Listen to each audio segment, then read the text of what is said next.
las descargas gratuitas y se conecta solo cuando no hay nadie en línea. Astor Vitali, cultura. En eso estamos. Hace pocas semanas, Baldíos en la lengua editó Perón y otras obras que compila parte de la obra de Pablo Duca como dramaturgo. Está no la editorial, sino Pablo Duca en el estudio de la radio. Buen día, gracias por venir. ¿Cómo estás? Buen día, Astor. Buen día, Mauro. Bueno, primero un par de comentarios acerca de lo que estaban charlando delante mío.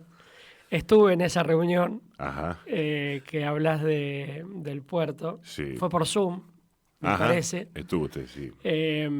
Durante la pandemia. Puede ser, y sí. por ahí capaz que también mi comentario... ¿Qué puso usted? No me acuerdo, pero era bastante... Quedó chiquito. Quedó aislado, claro. Sí, no era solidaridad ni nada de eso. Sí. Que son mega pensamientos. Sí. Y lo Paz mundial. Más mundial, Paz claro. mundial. Paz mundial. Estamos todos de acuerdo. Sí. Paz mundial no debe haber nadie que no... No.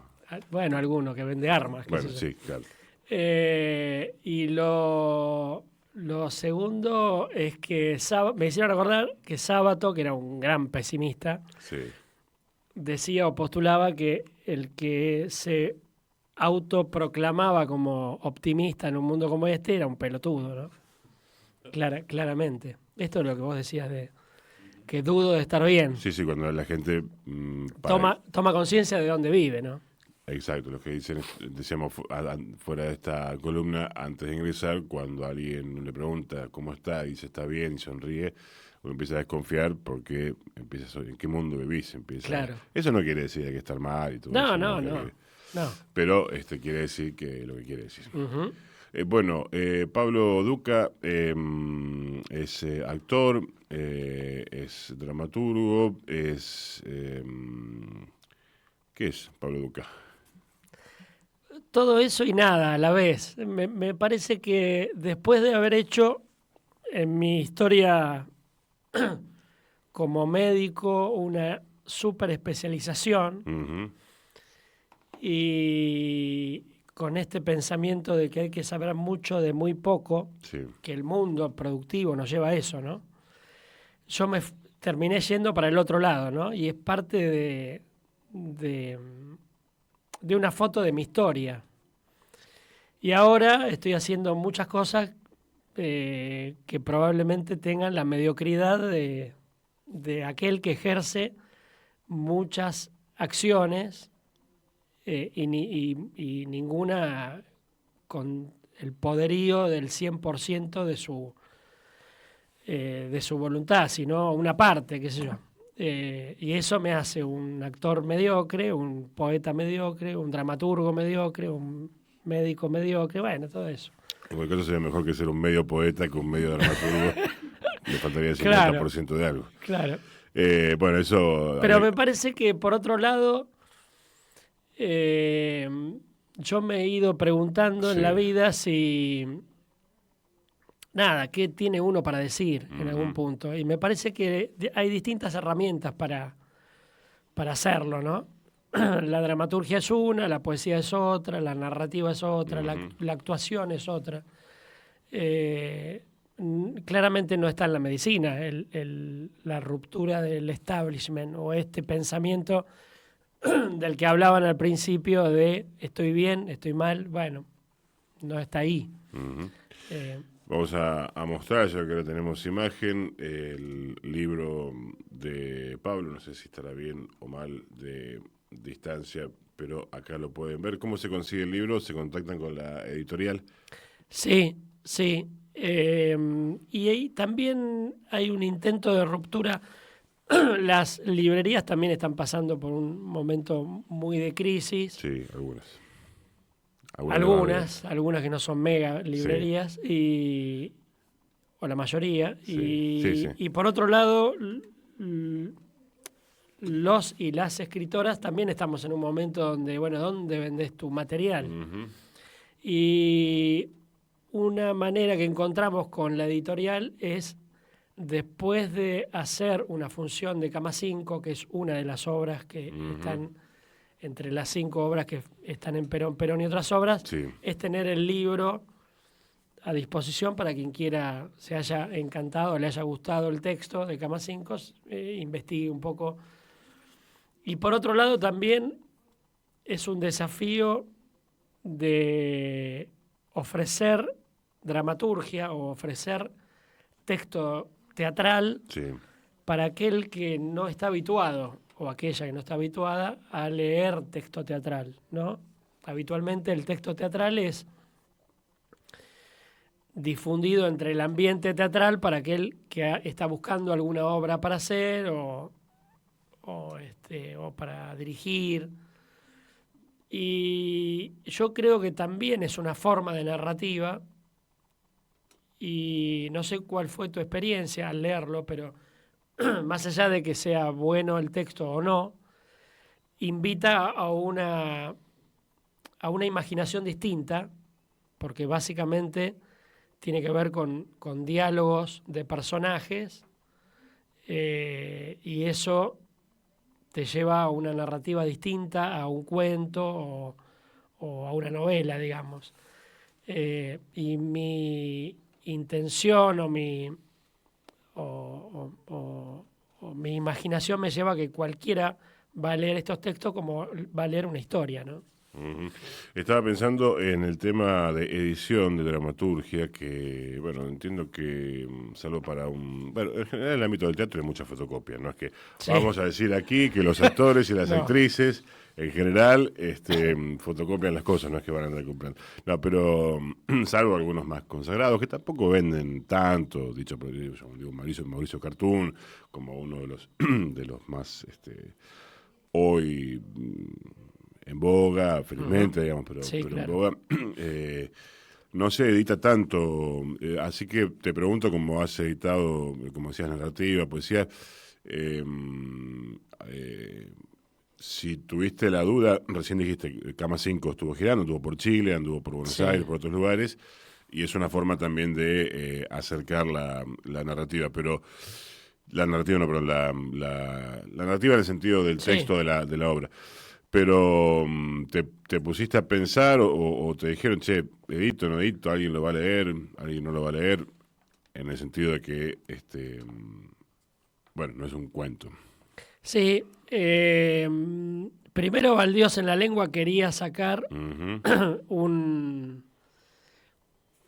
meterse en el mundo de la dramaturgia y sacar Ajá. libros de teatro. Entonces, yo ya había publicado con ellos Ujú.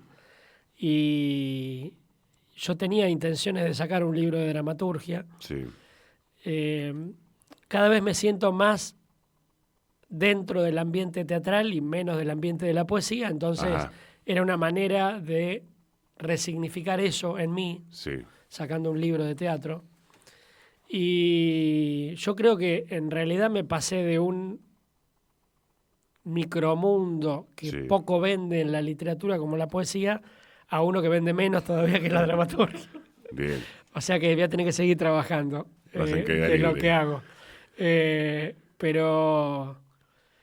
Pero bueno, yo creo que en mi interior era una manera de instalarme más en el mundo del teatro, ¿no? Que es donde Sí, me sí. siento, creo, cada vez más parte. Ujú. Claro, y hay que editar, porque si no damos ese paso, si Sí. no se edita, bueno, en esta edad nadie lo hace, bueno, ¿cómo va a circular incluso obra propia? Vamos a contar a la audiencia que estamos hablando con Pablo Duca del libro Perón y otras sobras, colección Tramoya de Baldíos en la Lengua.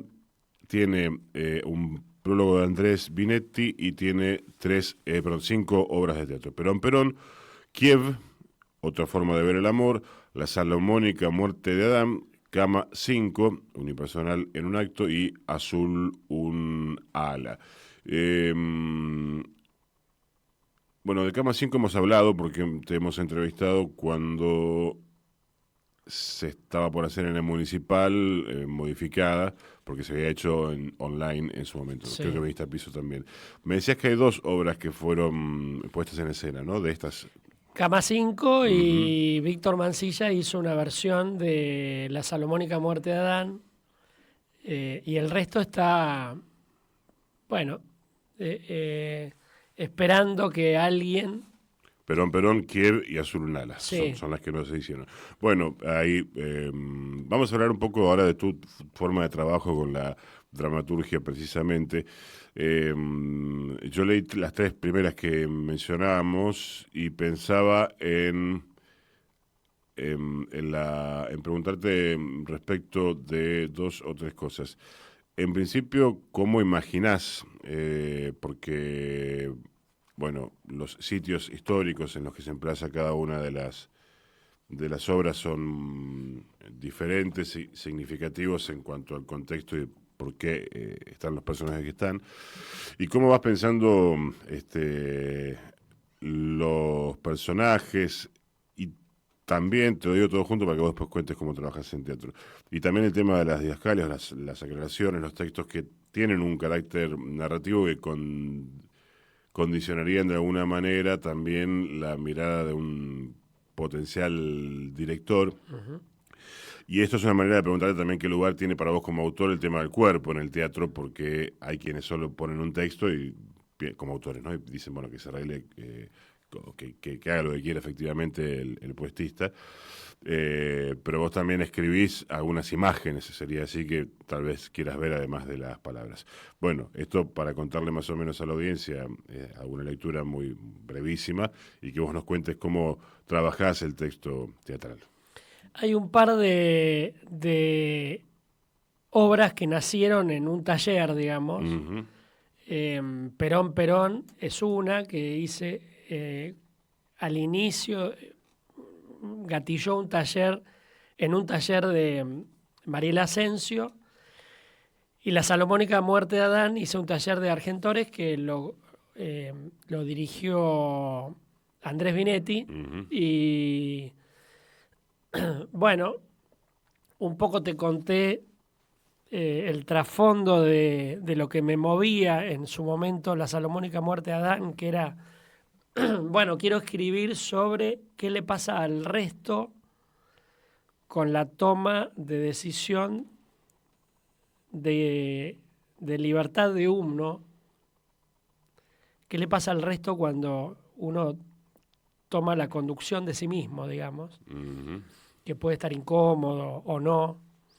Y ese fue el núcleo del por qué quise escribir La Salomónica Muerte de Adán. Ahí estamos hablando, para contar a la audiencia, sucede en un estudio jurídico, familiares de alguien que ha tomado una decisión vital y que, bueno, ya no está, y entonces se encuentran desde distintas perspectivas gente que amó y fue amada por esa persona, digamos, ¿no? Bien, buen resumen. Y Perón Perón nace de un modo distinto porque Sí. el taller proponía una escritura bastante libre, después condicionada por un cuadro, Sí. y entonces ahí nacieron 2 personajes que estaban hablando, medio hacia la deriva, Ujú.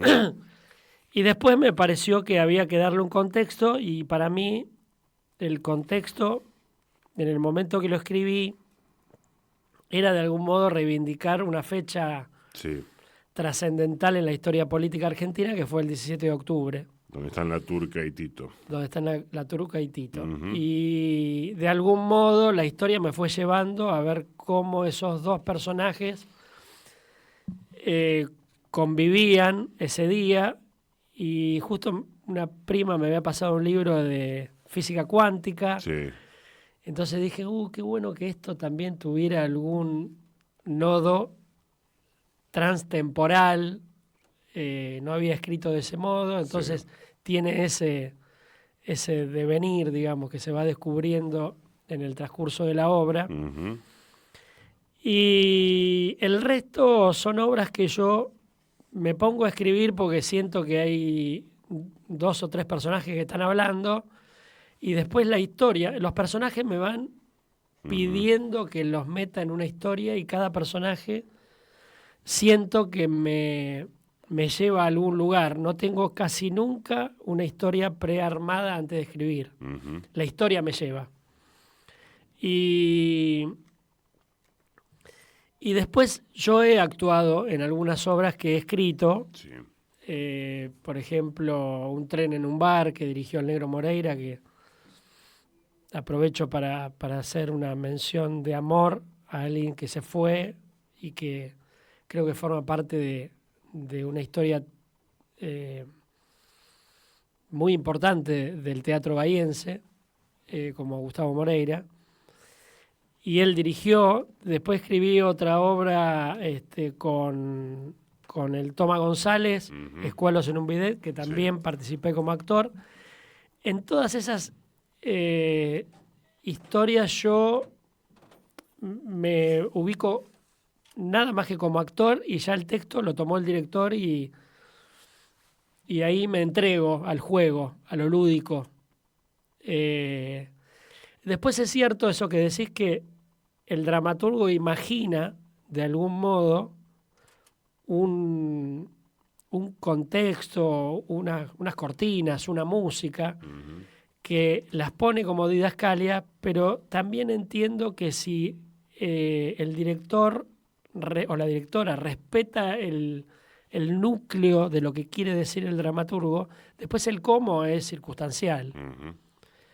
Y a mí me gusta mucho cuando alguien ve por sobre lo que está escrito, porque en general el texto se amplifica. Y hay algo que también me parece interesante, que es el dramaturgo escribe, pero muchas veces el director lee lo que no está escrito. Y que de algún modo la obra quiere decir, no en palabras, sino lo que quiere mostrar la obra, ¿no? A mí me parece muy interesante lo que el director circunstancial puede ver en un texto donde el dramaturgo vio una obra, interpretó una obra, pero en algún punto debe ser reinterpretada. En la segunda obra, Quieves, ¿no? Sí. Quieves, utilizás un recurso que puede ser muy potente, y es muy potente en este caso, que es el de la persona ausente, pienso desde... En La salomónica muerte de Adán. No, en Kiev. Sí, perdón. Sí, no sí. Vamos a exponer, pero un personaje que aparece... Al final. Hay un personaje al cual se refieren dos personajes centrales, digamos, que no está por supuesto, el otro no está porque está muerto. No hagamos espiritismo hasta las 12 del mediodía, por lo menos. Y entonces pensaba, desde Esperando a Godot hasta un recurso, una carta, hablando de alguien que no está, puede ser muy potente. Y en este caso, creo que está entre paréntesis, pero para hablar del tema del amor, ¿en qué sentido en esta obra? Sí. ¿En qué sentido? Esta obra nace en un ensayo, no me acuerdo si de un tren en un bar, y el Negro Moreira, previo al ensayo, dice: me gustaría que alguien escriba una obra sobre dos personas que opinan sobre otra persona que la conocieron muy cercanamente en distintos momentos de su vida y que probablemente sientan que conocieron a una persona que no es la misma. Entonces empecé a escribí la voz, me dijo. Y bueno, y empecé a escribir sobre eso. Después la reformulé, la reescribí, eran dos varones. Después dije, no, tienen que ser dos mujeres. Y después, bueno, me pareció que el tema de la guerra podría ser un condicionante. Y... Estamos hablando de una rusa y dos ucranianas. Claro, exactamente. Me pareció que la guerra de Rusia y Ucrania podía ser el sitio en donde, bueno, esta historia de amor representada por tres mujeres pudiera estar ahí habitándola.